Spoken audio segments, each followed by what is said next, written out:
This is Pizzo, hiphopsite.com with my man DJ Babu, Beat Junkies. What's happening, man? What's up, Pizzo? So you just rocked it here at Saville Row. Tell us a little bit about that. Well, myself, Melody, and Rhapmatic, repping the Beat Junkies, of course. Yep. You know, we're trying something out here. We had a buddy Tony over here who's doing this Wednesday night thing, and you know, Wednesday night in any club scenario pretty much is like a dead night, right? The deadest night of the week, hump day, people are at work, all that. So you know, they had nothing to lose, and they wanted to bring something in creative and just kind of see what would happen to bring us out here and let us do us in a smaller situation, more like a bar, right, lounge kind of vibe with less pressure on shaking asses and popping bottles and getting table service and all that kind of stuff. So, you know, we basically came here and do what we do in our most comfortable state, and surprisingly enough, it was really dope. It was really fun. Yeah, for sure. I think it was promoted really well, and the right kind of people.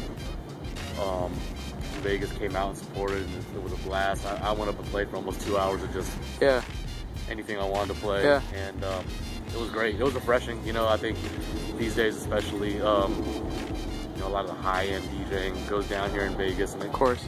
And you know, people have their misconceptions and preconceptions of what it's like, and you know, including myself. So for me to come out here and do what I do, and even do what I do outside of my box, was really refreshing and a real blast. Hope to do it again. Now, when you let me ask you a question. When you play for a crowd like this, and you play like a lot of classic breaks, a lot of classic hip hop songs, do you ever get like tired of doing the songs that are like, I mean, you're playing classics, so they're timeless, but do you ever get tired of like playing those records? Definitely. Yeah. Definitely. I mean, like, you know, I was just telling you off camera, like, you know, there's certain songs that I love to death, but I had to retire. You know what I'm saying? But you know, it's all things move in circles and things move in cycles, and right now I think, you know, with technology and like the flux of new DJs in the scene, it's in a lot of ways raised the bar again. Like, you got to be a really good DJ to excel these days, no matter what you're doing, whatever genre you're playing, what level you're playing at. You have to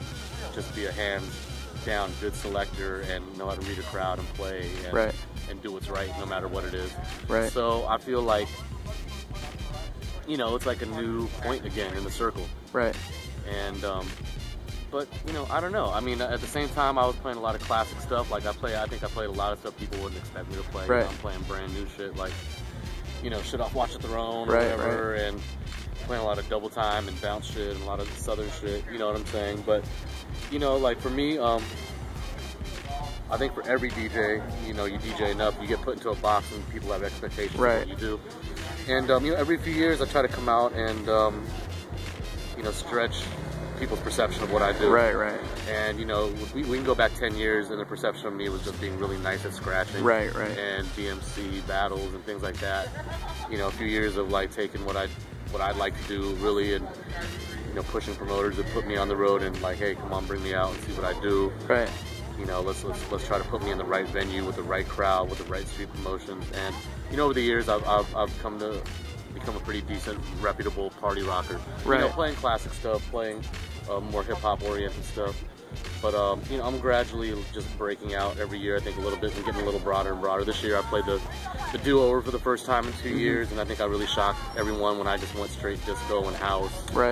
And you know, 80s and just up-tempo classics into reggae. And you know, by the time I finally played hip-hop, you know, like you know, fools didn't really know what hit them in the head. So, you know, I'm really at this point where I'm just like, it's about good music, it's about good sound, and the less boxes, the better. You know? And what would be like a guilty pleasure record that you might want to play, but you'd be like, nah, the crowd might, or... I have too many of those.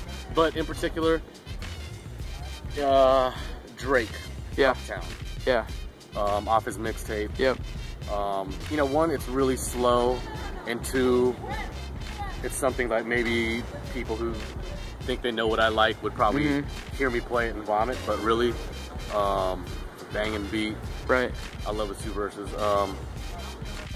And that's a super guilty pleasure. I got a lot of guilty pleasures, but it's hard to play everything you want to play. But I mean, even like I was saying at the do-over, like, I mean, that whole set was guilty pleasures. I was playing like first album Madonna stuff. Tainted Love. You know, I can't even remember the stuff I was playing.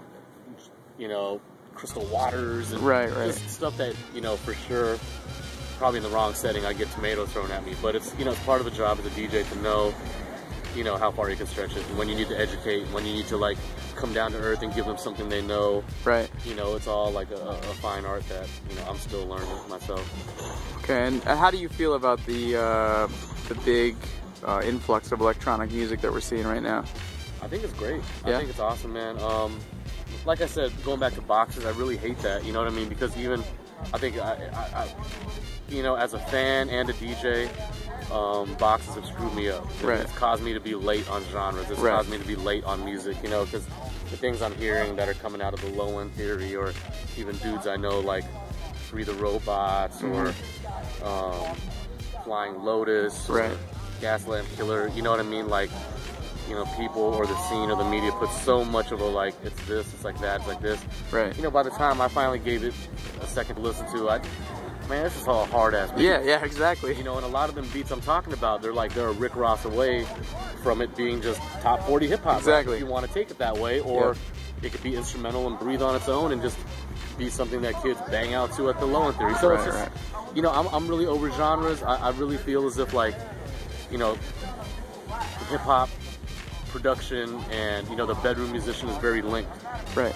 You know, the whole mad scientist thing of one person being in one room playing all the instruments on a tune goes on way beyond before hip-hop. But I think, like, our genre really showed the world what you could do. It's the reason why you could turn on a rock song and hear a breakbeat looped up in the background. It's the reason, you know what I mean, all this electronic music thrives. I mean, even something like my man A-Track does, you know, his whole duck sauce thing. I mean, he's still chopping loops and sampling things, but he just happened to make a different genre of music. Exactly. Doing his damn thing. So, you know, and it goes back to, like, you know, real timeless DJs, I think, like, who influenced me, and I didn't even really realize it. Dudes like Kenny Dope, or you know, there's so many people like that who just make dope music, whatever genre it is. Whatever genre it is. Like, yeah, I feel like making a dance record. I want to make a dance record. I feel like making a hardcore hip hop record. I mean, you know what I mean? And it's all, you know, all the same means, but it's just all expression through these different tools we have available to us now, you know? I